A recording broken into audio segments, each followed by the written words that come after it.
And so just about 30 hours after the Purdue men punched their ticket to the Final Four, the Iowa women do the exact same. First time since 2015 when the Maryland women went. Wisconsin and Michigan State had two Big Ten men's teams in the Final Four. You see, this is only the sixth time in history that it has happened, dating back to the first time in 1993. Let's start with Caitlin Clark, and I know everybody wants to talk about the 41 because they're really impressive. Haley Van Lith afterwards said there were a couple of threes that she made where all I could do was shake my head because I was right there. All I could do too. And she's shooting it from 28 feet away. But the 12 assists as well. And Shimmy, it was a little shaky early. 4 early turnovers, a couple of questionable passes, and then Caitlin settled, the rest of this team settled, and that offensive flow is just so much fun to watch. And I'm glad you brought up the assists because that's what I want to talk about too, because you can try to take away her scoring. Very few have, but you can try to take away her scoring, and then that's where her teammates step up. This is one of the first games, however, where she scored over 40 points and had double digits in assists. So she was on another level last night. Her 3 points were falling, and I knew it was going to be a long night for LSU. First 2 possessions, Rick, they go under the ball screen. Like, that's just Caitlin Clark 101. Don't go under the ball screen. They did. So now I'm like, okay, she's got it going. She's feeling it from, offense from the 3. Well, then they let her get in the paint. You can't do both. So you either want to try to give up the 3, but then keep her out of the paint, or take away her 3 and then let her get in the paint. Well, LSU let her do both. And when she gets in the paint, that's when the defense collapses and she's able to start seeking her teammates. 12 assists. So that's how I know that Iowa, when they're playing at their best, it's not just the fact that they had 3 players in double digits, but Caitlin Clark had 12 assists. So that means she was finding her teammates and they were hitting shots. Yeah, and most of those assists went to either Sydney Falter or Kate Martin, who combined to go for 37 points and 11 rebounds. Now, Kate Martin was a known commodity coming into this year. The growth of Sydney Falter, I think, make this Iowa team really dangerous because now Hannah Stuelke doesn't have to have a big game. Gabby Marshall can basically just focus on defense and the occasional three-pointer. If Sydney Falter is playing like this in the Final Four, I know it's hard to say that Iowa can be a favorite if they match up against South Carolina in the championship game because the Gamecocks are unbeaten, but I don't think they can be considered an underdog against anybody. Well, they're balanced. They're incredibly balanced now, and we've seen glimpses of this as the season has gone on. I think this is what my personal philosophy is. They had confidence. They had a lot of great wins early in the season, and it gave the other players confidence. It gave Caitlin Clark confidence in her teammates so that they could kind of continue to grow. And that's exactly what we've seen. Sydney Falter, from December on, she's been a completely different player. And then she's taken it up another level in March. If Caitlin Clark doesn't get most outstanding player in the Big Ten tournament, that award goes to Sydney Falter because of the way that she's played. But what I'm also seeing with Iowa is that they're winning in different ways. Like I've said, well, can Iowa win if Caitlin Clark doesn't have 40 points? Well, they've answered that. Yes, they can. We've seen in the Big Ten tournament, Iowa has struggled. Caitlin Clark struggled initially to score. Her other teammates stepped up. There was a game where they had 5 in double digits. There was a game where they won with their defense and points off turnovers. We saw a little bit of that last night, too. There was a game where their post players stepped up. So what we're seeing now is this balance. And yes, I was one of those players in the beginning of the year that didn't know if Iowa could pull it off because of what they lost. It wasn't a disrespect to Iowa. I just had so much respect for Monica Czinano. And so what they're showing is that we can win, Iowa, we can win in different ways. And that's what they're going to need against South Carolina. Because I'm going to tell you right now, Gino, Wes Moore at North Carolina State, and Dawn Staley, they're going to have a much better defensive game plan than what we saw from LSU last night. Obviously, before they get to South Carolina, assuming South Carolina beats NC State, Iowa has to take care of UConn, and the Huskies were phenomenal as well on Monday night. Paige Bueckers, their star. It's such an interesting comparison when you look at the careers of Caitlin Clark and Paige Bueckers as you peek at the bracket, which starts Friday night in Cleveland. They started at the same time. Caitlin said the one school she was not recruited by, which hurt her, was UConn. And Gino Auriemma, the legendary UConn coach, has since said, yeah, I made a mistake, but I also got Paige Bueckers that same year, and she's been phenomenal. Of course, Paige had to suffer through not one, but 2 major injuries, now trying to get back to a Final Four for the second time, or does get back to a Final Four for the second time in her career. This is a little bit more of a star versus star matchup because Caitlin Clark and Angel Reese, I know there was so much talk about the animosity and the hand in the face and the ring. They don't play the same position. They don't play the same style. Caitlin and Paige is almost more of a player versus player showdown that we'll see on Friday. They both have the ball in their hands. They both control the flow of the offense. They both are the captains, the quarterbacks, the point guards of their team. But with that being said, Gino, and I know what he said, and he's also kind of thrown a few digs too about how many times a game she shoots, and Paige. That's Gino. Paige Beckers is the best player in the country. But you know who doesn't get enough credit for Caitlin Clark's success, in my opinion, is Lisa Bluder.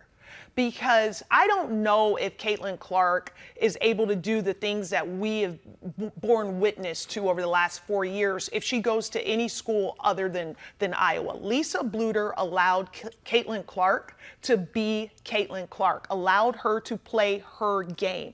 And that says a lot because I know a lot of coaches that would not. The first time she tried to pull from half court, they'd have been like, sit down right here next to me. Right, this is my system. This is not your team. Paige Beckers ended up at the right school, playing for the right coach for her, and Caitlin Clark ended up at the right school for her. UConn is really dangerous, playing its best basketball. They have had to deal with a lot of, you hear it all the time, right? We've had to deal with so much adversity this year. Sometimes it's true. In UConn's case, it is absolutely true. Season-ending injuries all over the place. They've had no depth for basically 3 or 4 months, and yet they find themselves inside the Final Four. Other than Paige Beckers, what makes this UConn team dangerous? Oh, they have a great post player in Aaliyah Edwards. I mean, she's a dog. She's already said that she's not coming back to school, so she's going to... The top 10 WNBA pick. Absolutely, absolutely. She's going to be a lottery pick. They have... freshman Ashlyn Shade, who's in the footprint of the Big Ten. She's an Indiana player. She's really stepped up. Another freshman, Ace, really stepped up. So they only have 7 or 8 players, but they're all Americans. Okay, so it's a little bit different than what we're used to here in the Big Ten. You've got 1 5-star, maybe 2 5-stars on a team, and the rest are role players. They've got 7 healthy All-Americans on their roster. Yeah, Nika Mule, awesome, KK Arnold. But we saw a lot of foul trouble early, and UConn is not a team that can allow itself to get into foul trouble. They found a way against USC and Juju Watkins, and that's the next coming. It's so fantastic. We're talking about Caitlin Clark moving on and Aaliyah Edwards and all these great players. You have Juju Watkins just finishing her freshman year at USC. Women's college basketball is in such a phenomenal spot, and this is arguably the most anticipated women's Final Four in history. Again, it starts on Friday in Cleveland. We will have on-site coverage throughout the weekend right here on the Big Ten Network. Now, there were other tournaments going on involving the Big Ten on Monday night. A lot of action in both the WBIT, first year of that championship, and the WNIT. The BIT semifinals pitted Penn State against Villanova, Illinois against Washington State. Lady Lions come up short. Illinois moves on to the championship game of the WBIT. They'll face Villanova. The women's NIT was at the quarterfinal stage. Purdue's season ends with a loss to Vermont. Wisconsin comes up short against St. Louis. But Minnesota goes on the road to Laramie, beats Wyoming, and so the Gophers are now in the WNIT semifinals. Jimmy, let's start with Wisconsin. Really tough end to the season for the Badgers. You lose Sarah Williams on the very first offensive possession of the game. Wisconsin hung around for a long time, but without its best player, that's a tough ask. They lose Sarah Williams, and then Sanaya Copeland goes down later with a concussion is what they're calling it. And she's one of their better younger players as well. So I hate it for Marissa Mosley because she really had her team believing, playing hard down the stretch. They still finished the season with 15 wins, which is the most wins in a season in over 5 years. I feel like each year she's gotten a little better. And she's got youth movement. I mean, this is a very young team. They're dominated by their freshmen and their sophomores. So I hope that Sarah Williams, that her injury isn't serious and that we can see more of her greatness because I just thought she was outstanding this year. Meanwhile, their border rivals at Minnesota do pick up a road win in the WNIT quarters against a really good Wyoming team. Amaya Battle was terrific, and you just have to think, Mara Braun hurt again. You have to think what Coach Dawn Plitzowite's season could have been if everybody had stayed healthy the entire year. Oh, they were going to be in the NCAA tournament. I'm telling you that right now, Rick. This was an NCAA tournament team until Mara Braun got hurt, and then Sophie Hart, their post player, got hurt, and then Now they're playing at Wyoming in the WNIT. But again, a youth movement. We're talking about 3 of the youngest teams in our conference that you just mentioned in these other tournaments. And Purdue, Minnesota, Wisconsin. They're young. All their core players, their best players, are coming back. Future's bright for this conference. Yeah, a little bit of a step back for Katie Gerald's at Purdue this year after making the NCAA tournament a season ago with that experienced roster. But let's give some love to Abby Ellis in that loss, setting the program's single-season record, over 200 assists this year. Abby Ellis she's just been a tremendous leader, and what she's done is she's laid the foundation. Abby Ellis, over 2,000 points, over 200 assists. Janae Terry, Caitlin Harper, those guys, those seniors who are leaving, they've shown the young players who are coming back for Purdue of what it means to win, what it means to wear that black and gold with honor. I'm excited for all of these young teams, but especially Purdue. All right, to the WBIT first year of this championship. And boy, Illinois has a great chance to win it all, especially if they play the way that they played in that win over Washington State. Makira Cook and Genesis Bryant together were just unstoppable. 4 Fighting Illini in double digits, and then Kendall Bostic with her usual 7 points, 9 rebounds, outstanding night. This is the Illinois team that we all thought we were going to see back in November and December, and it's just taken them a little bit longer to get going. Makira Cook had some health issues early in the year, so she was a little delayed. But I hope that people don't think that this was a step backwards for Shauna Green and her staff. She inherited you want to talk about dormant programs, that's what she inherited at Illinois. And so the fact that she goes to the NCAA tournament her first year and then her second year competing for a WBIT championship, that's progress. Great coaching job. In that other BIT semifinal, Penn State season comes to a close. It was not the way that we envisioned it. This was a team, Shimmy, that at the end of January looked like they were poised to make it to the NCAA tournament.